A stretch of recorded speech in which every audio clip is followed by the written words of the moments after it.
So, ladies and gentlemen, from the Renaissance woman, we go to a Renaissance man. The next session is about Sri Aurobindo and is titled A Spiritual Renaissance. Sri Aurobindo dedicated his life to the transformation of humanity. In the sesquicentennial year, does anybody know what a sesquicentennial year is? Yay! People know their numbers. Yes, 150th year, when public and moral life in India is crying for a revival. Our next session is about Aurobindo and what we can learn from his life and philosophy. The cast of characters we're going to have on stage is really a tribute, I think, to the fact that he was a Renaissance man. We have a scholar and a teacher and what seems to me a natural linguist, Devdip Ganguli, a resident of Pondicherry, where Sri Aurobindo found a home.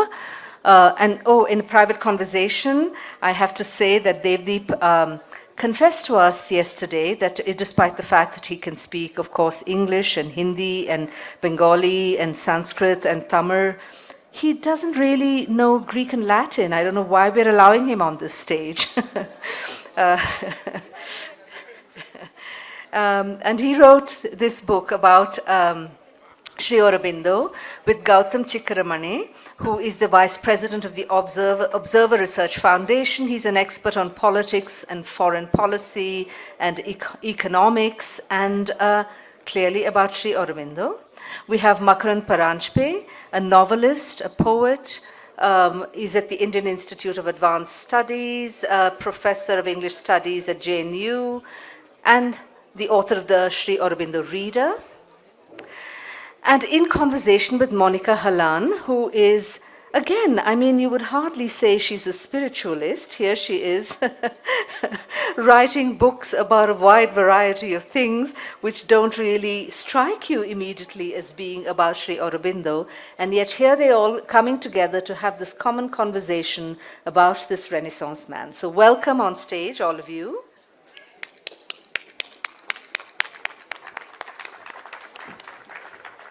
It's a pleasure to be here, and as the introduction said, it's a very varied group of people here. I am actually an author of a best-selling book on getting your money life right. So the introduction was perfectly in place, saying that who am I and why am I here?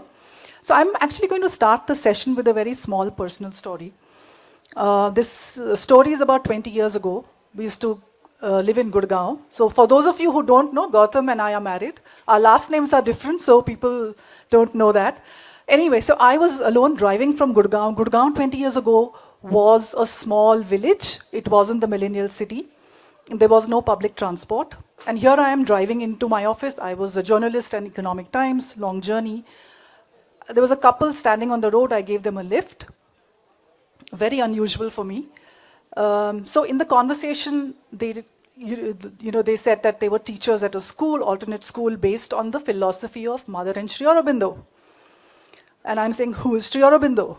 So from the back, the man says, what road are you driving on? I said, Aurobindo Marg. Okay. So I said, oh, okay, it's named after him. And then the lady next to me says, and you're going to drop us to Mother's school, right? I said, right.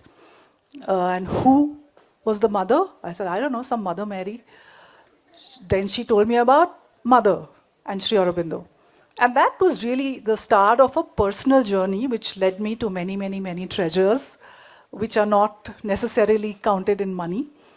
And that, it's been quite a journey for all of us.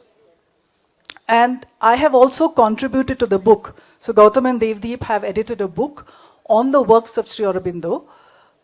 He's written 36, it's a 36 volumes across, it's not just spiritual work, it is also him as a revolutionary, as a freedom fighter. He's written on political economy.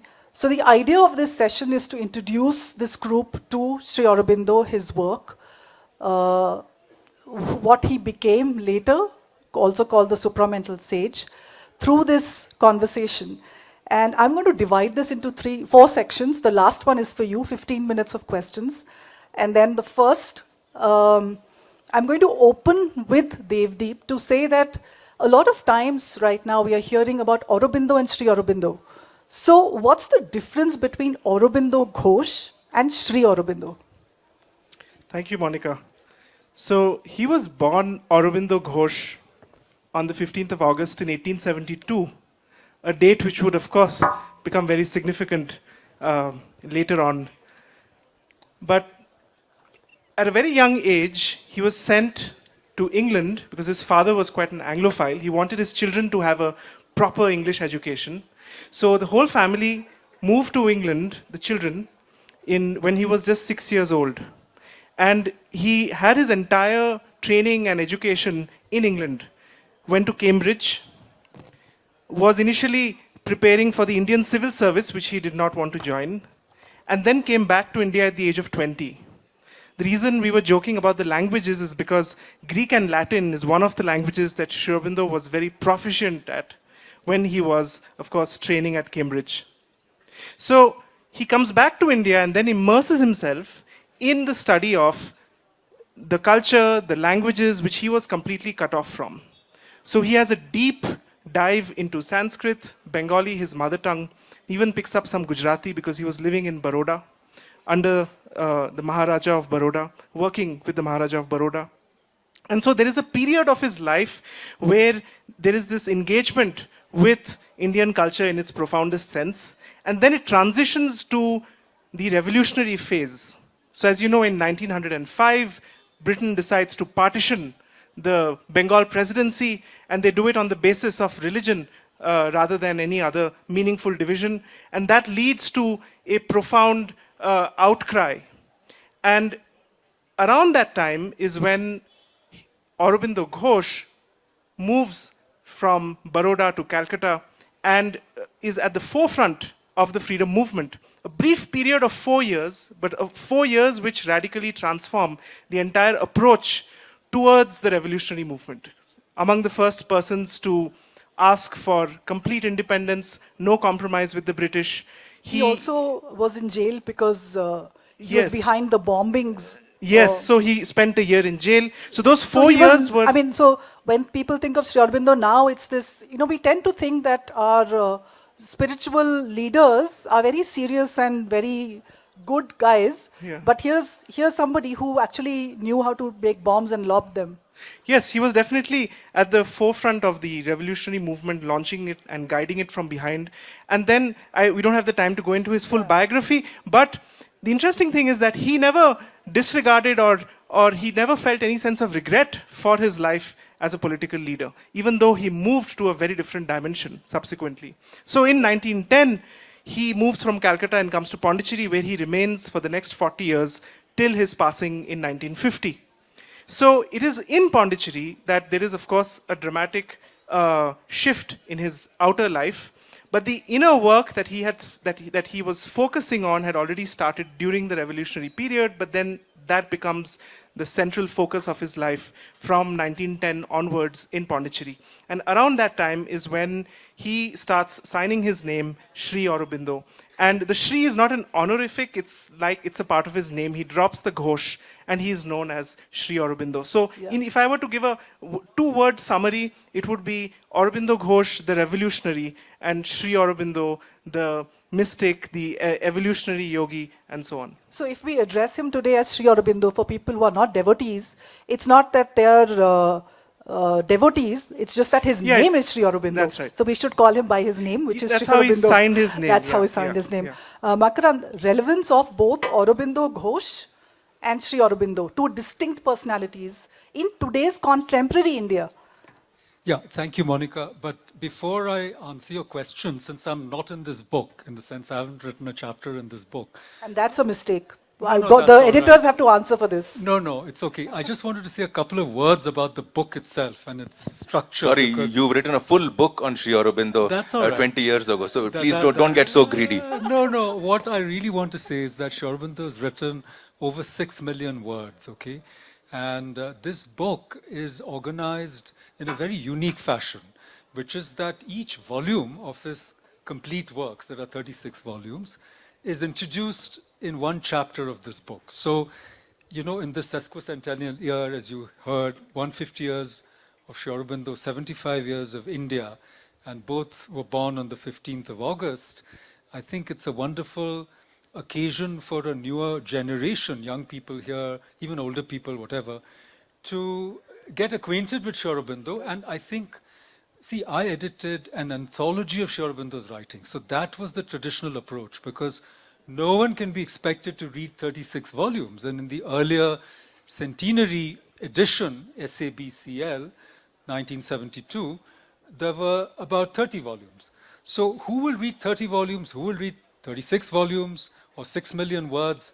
So most of us thought we should anthologize, which is take some important excerpts. But this is a unique new approach, which is each volume is introduced in one chapter. So you can look at any chapter here, and if you like the volume, you can look at the volume. They're all available free. They can be downloaded. His whole library is free. Anyone can read it.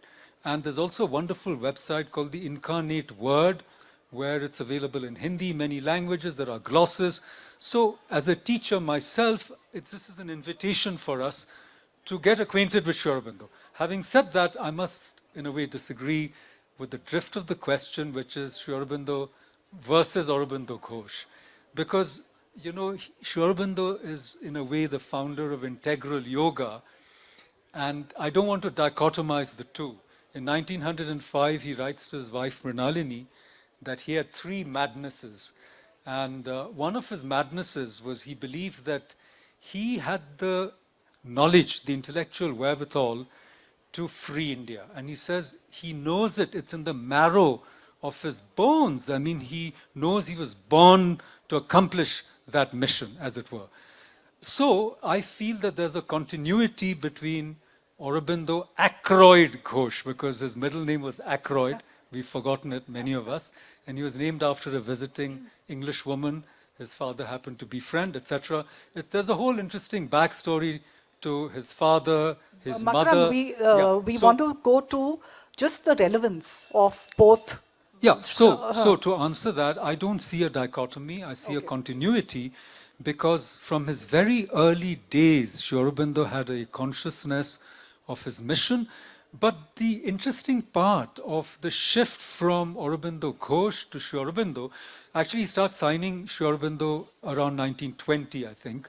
So there's a gap between, you know, the revolutionary period, which ends in 1910, and the Sri Aurobindo, the inauguration of Sri Aurobindo, which is 10 years later after the mother, Mira Alfasa, very interesting personality. If you have time to talk about her, they co-create this community and ashram. And those of you who are in Delhi, even Chandigarh, there are schools. There's Mirambika in Delhi, Mother School. There's a school in Chandigarh. So it's a huge movement, in fact. But so what I'm trying to say is, while there is a continuity, it also suggests a shift in how he perceived of his mission. Right. And I want to relate it to what Amitav said in the morning. We all relate to the climate crisis because it's brought humanity or planetary existence, as it were, to a crisis. But if you read Sri Aurobindo, you'll quickly see that the climate crisis is actually a crisis of consciousness. Human consciousness is at a crisis point. And unless absolutely. we... Just one second. Yeah. All I want to say, I just want to put this idea out there. I mean, we have a choice to cooperate in our own evolution to the next phase, or to resist it. And otherwise the matrix will reboot in a way, and the human experiment will end up in smoke. Pralay is not something that we don't know about. You know, Pralay is something that has happened, might happen again. But Gautam, I have heard you say many times that Sri Aurobindo has been cancelled. And that is true, because I didn't know. I was driving on Aurobindo Road, Aurobindo Marg, and I had no idea of who he was. So why do you say he was cancelled? Many reasons. I could give you anecdotal reasons. I could give you empirical numbers. Anecdotally, of course, you already talked about the Sri Aurobindo Marg, and even I didn't know who Sri Aurobindo was until we heard it from the person you referred to. But that's a very, self-focused idea. How many people here know that Sri Aurobindo was a revolutionary? If so, any book that you can name. How many of you know, pardon? How many of you know that he was a philosopher and any book that he has written? How many of you know that he was a spiritualist and any book, any major work? There are 36 works. How many of you know that there were 36 volumes in the first place? The fact that in the realm of scholarship, there is a website called Gestor, where all the world's papers reside. Any academics here would know, Makarand would know. Do you know how many papers or how many titles go with the name of Sri Aurobindo? 105. Now, is 105 a big number or a small number? Let's look at his philosophical equivalent or contemporary. Not contemporary, when you talk about philosophers, let's say Hegel. Hegel has 6,700 references. Let's talk about another philosopher, Plato. Plato has 8,800 or so. Sri Aurobindo was a poet, he was a literary person. Against 105, let's talk about Shakespeare, more than 20,000. Now, for the outsiders who run JSTOR and talk about scholarship the world over, to have not heard of or not explored Sri Aurobindo is very understandable. But for Indians to ignore him, to sort of put him on the sideline, remove him from curricula, is an act of it's a political action. You will not see Sri Aurobindo in any NCERT class 8, 9, 10, 11 or 12th book. I've seen it. There is one paragraph in a book that is on Bachelor of Education, where the paragraph is a written rewrite of Sri Aurobindo with about 2 lines that introduce that Sri Aurobindo was there and he wrote this. If this is not cancellation, tell me what is. Now, maybe cancel culture is a recent idea. And, we've heard it get popularized in the last 1 or 2 years. But I think the essence of cancelling began on 15th August 1947, where systematically Indian philosophers were cancelled out and they were replaced with foreign.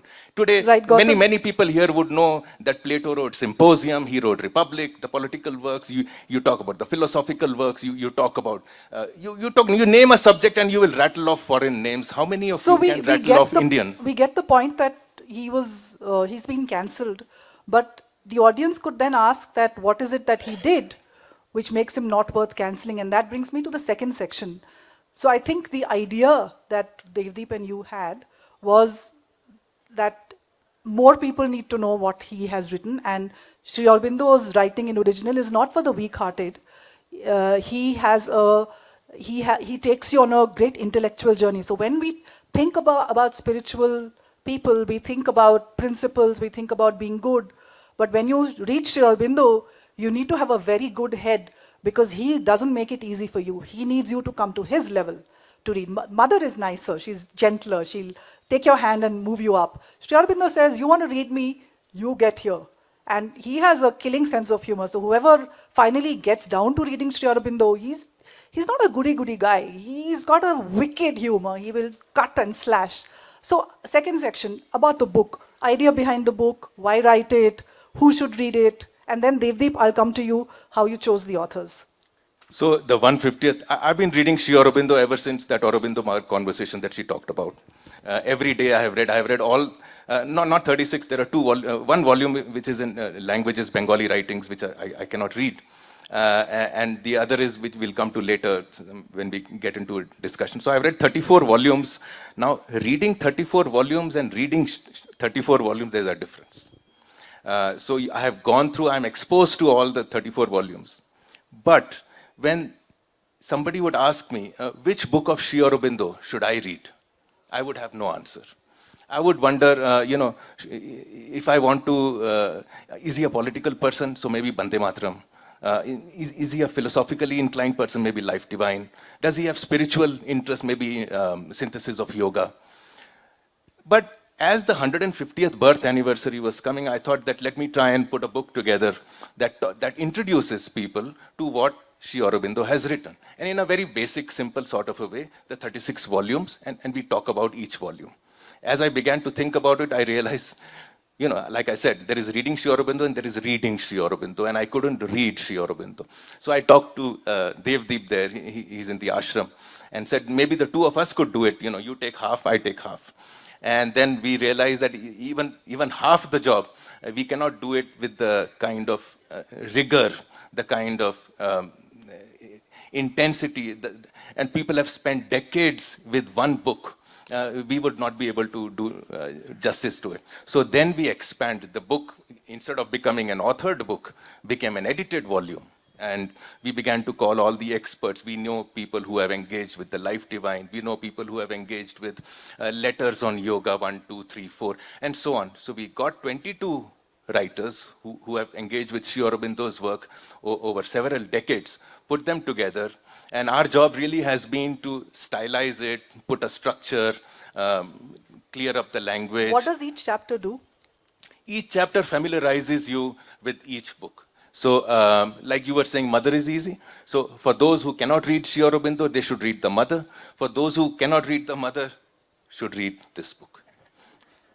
So Devdip, how did you choose the authors? It's difficult. I have written one chapter, Essays on the Gita, and I have to tell you, I cried tears of I don't know what, because it's a daunting task, because you're putting yourself out there intellectually, spiritually, every which way, to dare to write on what Sri Aurobindo has written. And it is not even an interpretation analysis, it's not about our lives. It is just to give an introduction to the readers on what the book is about. And just doing that was such a scary moment for me. Not moment, months for me. So how did you choose the authors? Yeah. What was the process, challenges? So generally in my experience of interacting with people who are familiar with the body of Sri Aurobindo's writings, you come across two kinds of people.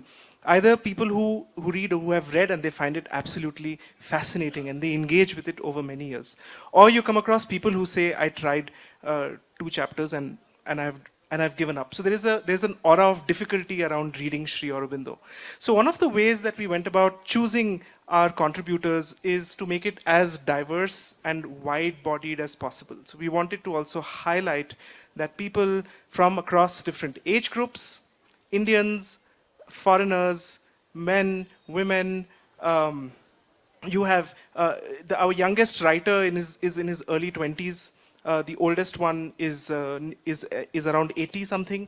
So we have really a diversity. Ashramites and people who are outer world yeah, people. So it's not a hagiography. No. And it's not only people who sort of who are living in Pondicherry or closely associated. I mean, they have an association with his work, but they could be from various different. And it was not only academics either. We didn't want to make it a very academic book, so we gave certain guidelines. We said about 2,000 to 3,000 words, give or take a little bit, and use at least 5 extracts from the work itself that you're talking about, so that you have a sense, a feel of the writing.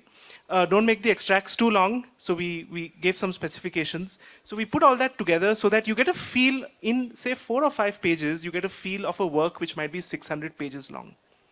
And another thing which, just to take up from what Makarand said, 6 million words, 21,000 pages, 36 volumes. It's a phenomenal body of work.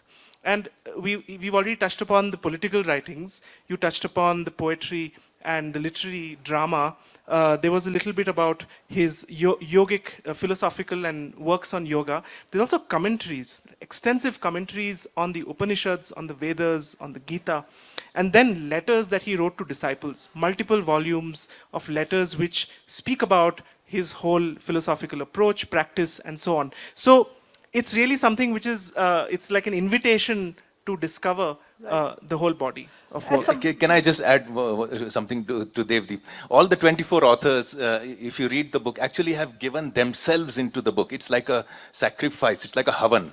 And we are the samagri. And we have, all of us have added to the best of what we could understand Sri Aurobindo and do it. And it's like an offering that we have made. Somewhere, I believe, it looks like it's the ashram. You can't put Sri Aurobindo ashram in a box.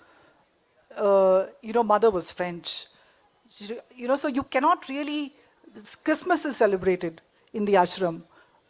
So you can't really put this in a box, and the book is similar. But Makarand, tell us about Sri Aurobindo's philosophy very briefly, like literally 1 minute, and then does the book do justice to the books that you have read? I mean, as a critic, because you have not written a chapter, so you are the unbiased person here. Feel free, this is your moment to say what could have been done better. See, we preempted this by asking him to write a praise on the book which is published. So, so now he has to be careful. And there is a violent world outside in case he... In case I step out of line. But, I think Monika is asking me the most difficult questions, which is what I like. What I want to say is to refer back for a second to what Gautam was saying earlier, that when we think about the founders or the people who created the foundational discourses, or whoever the discursive founders of modernity, names such as Marx or Freud or Darwin come up, And that's one reason why JSTOR has so many articles on them. And similarly, classical philosophy, at least in the West, it's Plato, and then, Enlightenment philosophers and so forth. But whenever someone wants to do a history of the discursive foundations of the supramental age, we're using this term, it sounds really whatever, like voodoo, possibly. You can't hear? Okay, so I just want to repeat that if ever someone did 100 or 200 or 300 years later, the discursive history of the age to come, then the founder of the discourse that is after modernity, I don't want to call it post-modernity because there are a lot of problems with that, one of the founders will definitely be Sri Aurobindo, because he lays out the next step in the evolution of human consciousness. And if in one word you want to summarize his philosophy, what he's arguing is that the human being is not the end point of evolution. The human being is a transitory creature. And either this human being, Homo sapiens, which we heard about earlier, will be extinct because, the Homo sapien as a race has destroyed its habitat, or it'll have to transform and yield to another kind of being whose consciousness is different. And this is very important because we have reached a point where the problems that we have created cannot be solved with the knowledge that we have at our disposal right now. In other words, we need a different integrative epistemology, a different way of knowing and learning.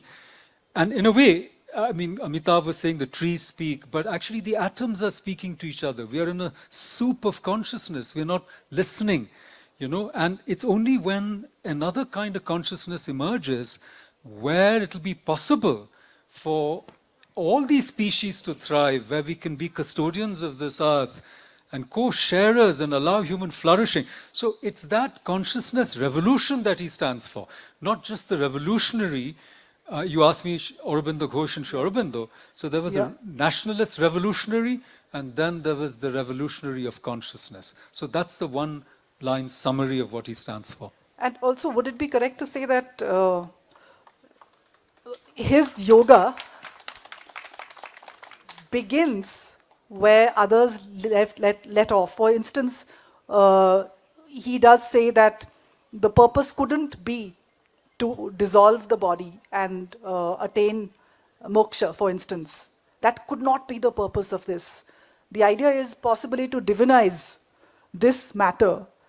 But we get to a very sticky question of, and this is open to all of you, the whole species split idea is a little controversial, and it's been sort of rubbished on one and then taken to a comical level by some other people who speak about a species split.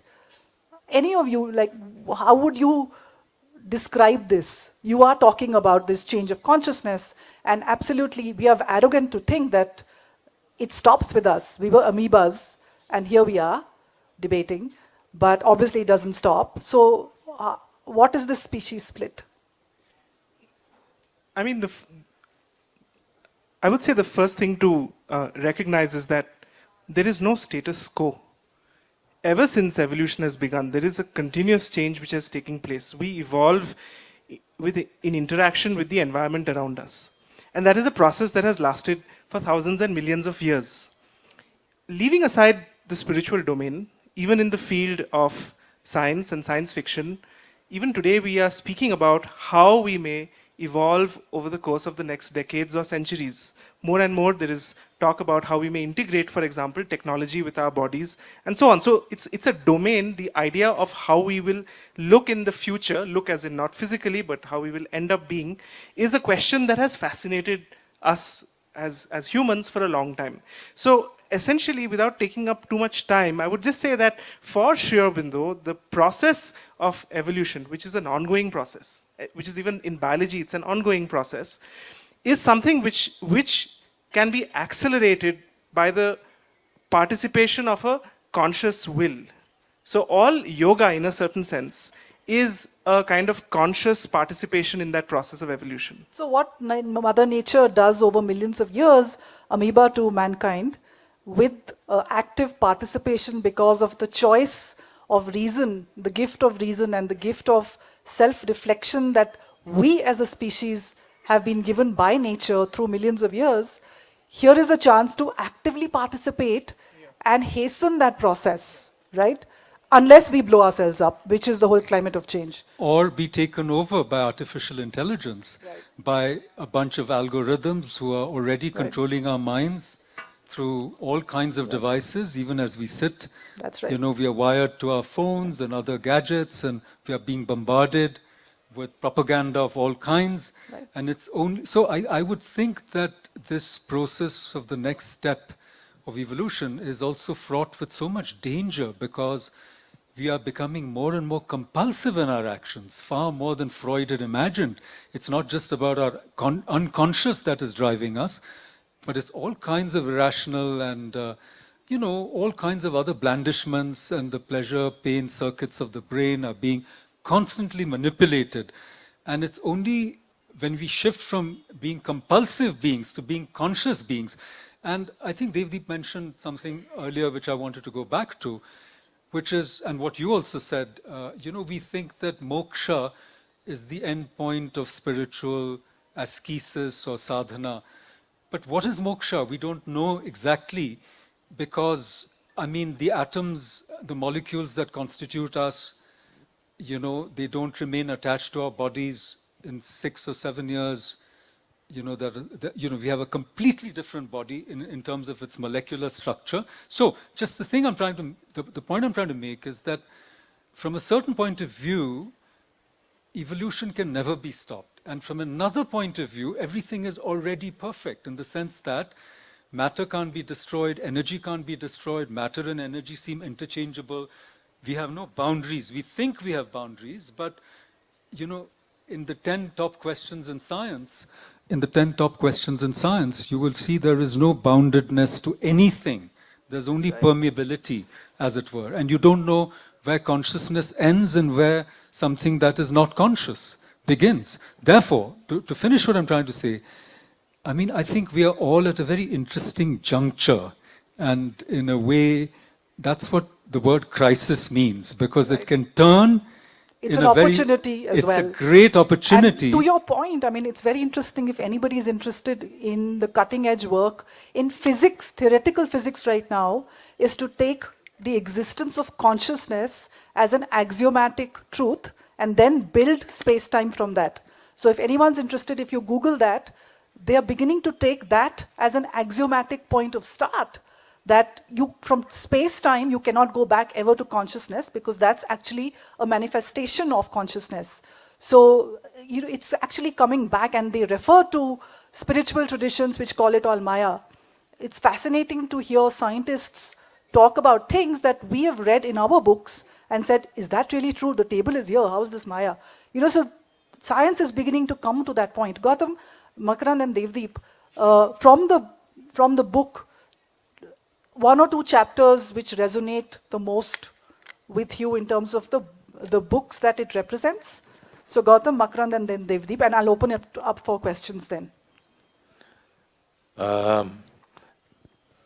You know, for me, all our writers, and we have both, Devdip and I, engaged too deeply with every chapter.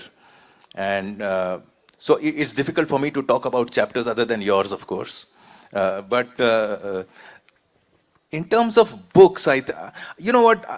This is a difficult question. I think you need to see our book as a bridge to the original works of Sri Aurobindo. To say that I like this chapter or that chapter is very difficult. No, the books that you like. The out books? Of, yeah. So the books that you, out of these 36, which are the books which have spoken most to you? Okay. At different times, now you need to give me 30 seconds like Anand Ranganathan. Anand is not here. Yeah. So, you know, you begin your journey with Sri Aurobindo with any random book. And if you are unfortunate, you will pick up the Life Divine and turn away and never return. But if you are fortunate, or if there is somebody holding your hand, and then you begin with the smaller works, let us say the political works, you will get somewhere. Whichever book you pick up, like for instance, there is this book that I carry with me all the time. It's called The Mother, which carries Sri Aurobindo's work with great profundity, and it is just 6 chapters where he talks about money, where he talks about mother. Money, for instance, when he says that money is the visible force, visible sign of a universal force. He goes beyond currencies, he goes beyond cowries, coins, he goes beyond digital money. He goes into the spirituality, he spiritualizes money. I'll repeat the line again. Money is the visible sign of a universal force. And that force acts through in a different ways. Read chapter 4 out there. Now, this is a chapter that I have read when I was editing a financial magazine. I read it today and it talks to me in a different way.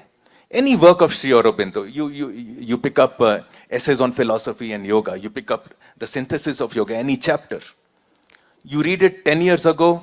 In fact, even that's, I mean, you know, Devdip and I, we keep having this argument, and I say that if all our contributors wrote the same, were asked to write the same chapter today, which is, let us say, 6 months after they submitted it, we will get a different book. And that's nothing strange. It's because we are all constantly evolving. And in the process of evolution, the way we engage with these very profound ideas changes. If I were to write on essays on philosophy and yoga today, it would be very different from the chapter that has been written already. I think Devdip would more or less agree with me. Okay. So at different points, the same book can talk to you at different ways, and various books in any case speak to you in their own way. Right. You've not answered my question, so I'm going to give it to Makarand. Okay. Makarand, the books that have really spoken to you, I mean, most important books out of all of what is available. No, I'll answer it in terms of the most sort of appealing chapters here, which are introductions to the books. Okay. But if you want me to talk about one book which is extraordinary, it's called The Secret of the Veda by Sri Aurobindo, because it's an amazing, I would say, feat of interpretation or hermeneutics, where all the Western and, you know, the philological, the historical, the critical, all the Western methods of reading classical texts are brought in conversation with Yaska and Shayana and the Indian, the Nirukta, all the Indian traditions of trying to understand the Vedas. And Sri Aurobindo comes up with something completely new, I think, which makes him, to me, one of the great intellectuals of our world in recent times. But to link it to one of the chapters, I think many of these chapters are finely written by people, some of whom have given their lives for Sri Aurobindo, for his, you know, philosophy, his way of life. They've tried to live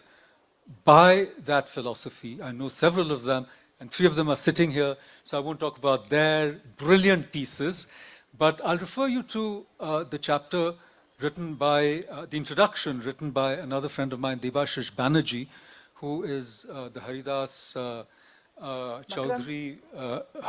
Chaudhary Professor of Integral Studies at the California Institute of Integral Studies. But I mean, this is a chapter on Sri Aurobindo's commentary on the Isha Upanishads, okay? Which is a very tiny Upanishad, if all of you know it. It's very small, you can read it in 5 minutes or 10 minutes. And there, Debashish is trying to explicate what Sri Aurobindo means by the idea of Vijnana. Normally, today we say Vijnan or Vigyan means science. But that's not what Sri Aurobindo means by it. So it's the faculty. See, what does the West do? After the Enlightenment, it enthrones reason.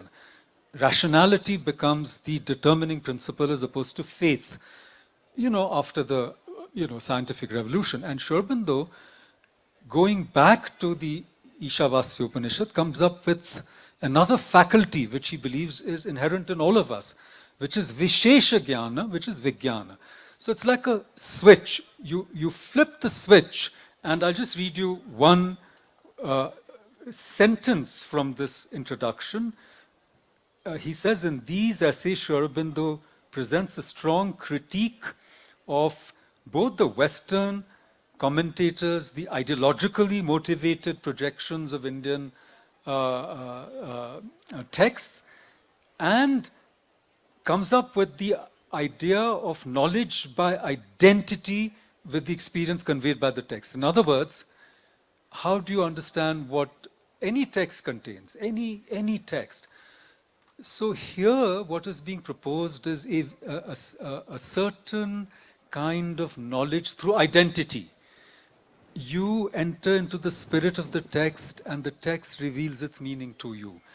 And I hope that we have time later on, when we've gone back to our homes or wherever, to ponder over this.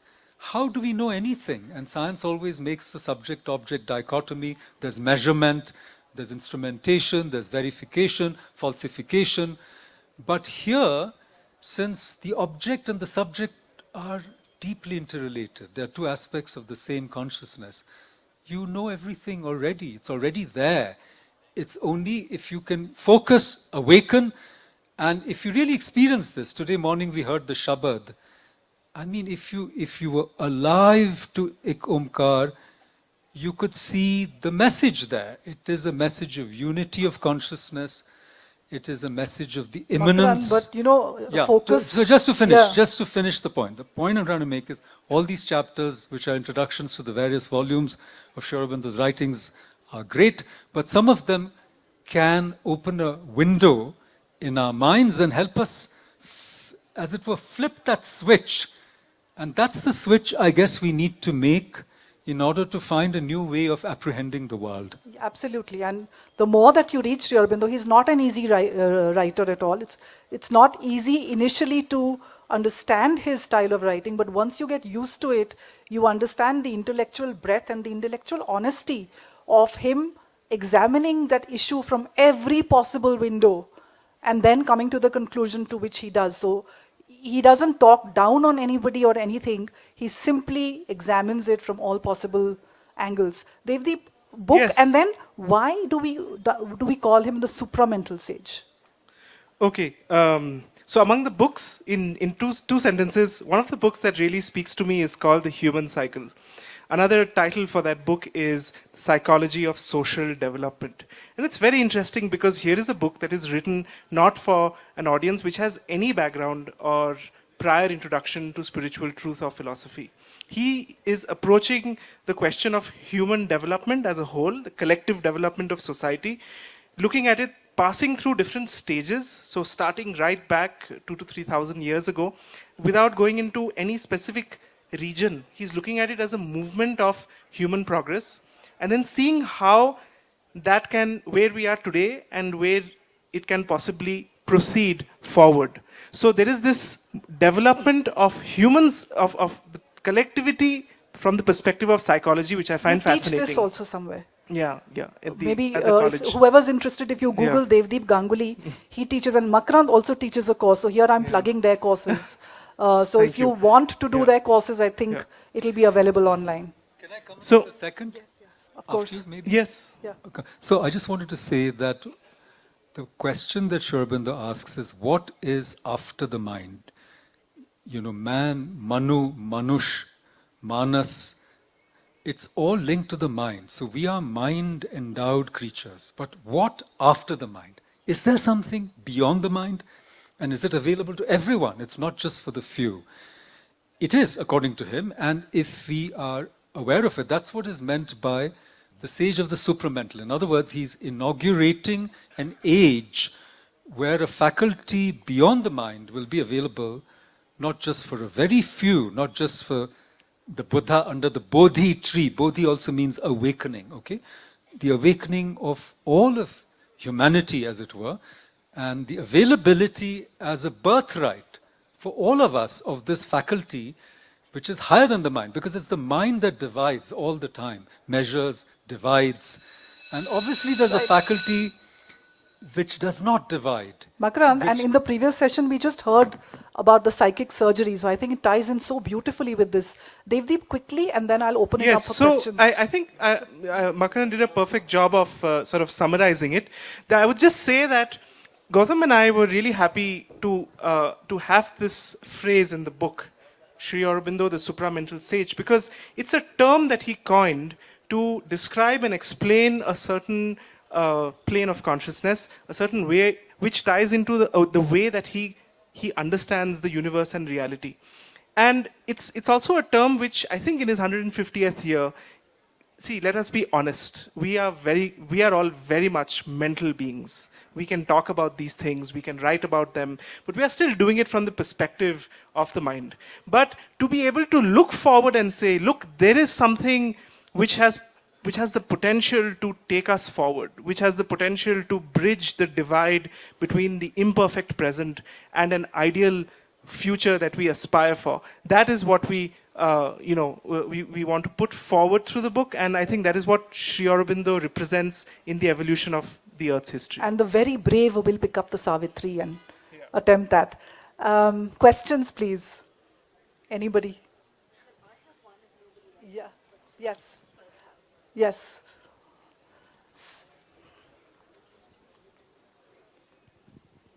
Could you introduce yourself, sir? Yes. My name is P.S. Chaudhary. My background is Army. I worked for 31 years with one Mr. S.P. Oswal. He's a Padma Bhushan awardee also. He's a businessman. Yeah. Since I worked with him, and I had the fortune and opportunity to raise a college by the name of Sri Aurobindo College. I can say that I was founder of that college, and before I took over the reins of this college, I did not know who Sri Aurobindo was. I shall not go into whether it is the Aurobindo Ghosh or Sri Aurobindo. I only know that to begin with he was Aurobindo Ghosh. Later on it was Sri S.R.I. Sri Aurobindo. Sri Aurobindo. Now I was with the college from 2003 to 2015, and we tried to tell the students and the teachers about the life and philosophy of Sri Aurobindo. Sir, can you ask a question? We have other people wanting to Yes, ask. yes, So I a will quick come- question. I will So come to the just point. like, let's come to the question. I Yeah. found it very difficult Yeah. how to teach them the philosophy. Or Okay. This is one thing. So one question no. is philosophy. Yeah. Number two is that Mr. S.P. Oswal, he has already raised certain industrial units which are named after Sri Aurobindo. Sri Aurobindo Spinning, Aurobindo Fabrics, Aurobindo Textile, I think about 12, 13 of them. This is one thing. And number two, at Ludhiana now he is having... Sir, I think we will just move because other people want to ask. We'll I just just take the want to- philosophy question. I just want to add, Okay, so why don't we collect 2 or 3 questions and then they'll, because we are just completely out of time. Sorry, sir. Ma'am, you wanted to ask? but let me complete it, that the largest auditorium is going to be built at Ludhiana. Yes, where so I the- think I will have to This is get a one. question I now. just wanted to inform. Yes, I think the audience will yes. come and talk to you to get Okay. more on this. Sir. Thank Thank you. you so much. Thank you. Anyone else? We'll collect 2 or 3 questions and then we can get the panelists to speak. Anybody else who wants to ask? Please raise your hands. Yes, I actually have Yeah. a question, and since I have the mic, I'm going to be authoritarian and just ask. So one of the miracles or sort of of this fact that Sri Aurobindo had these 36 volumes is the incredible archiving of everything, that it was maintained, that it was archived, that it's accessible, that it hasn't been eaten by silverfish, or flooded or whatever. So I just wanted to ask about that process. I know it's a bit of a mundane question, but sometimes the respecting of something is in the way you manage it as well. No, I think it's a... If there's one question there, then I can get the panelists to take it. So that's the last question, and then feel free, whoever. Good evening. Bit of a simple question, but it's nice because you'll all know what to tell us. What was the relationship, or what was the ideology of the mother, the principles and the philosophy the same as Sri Aurobindo?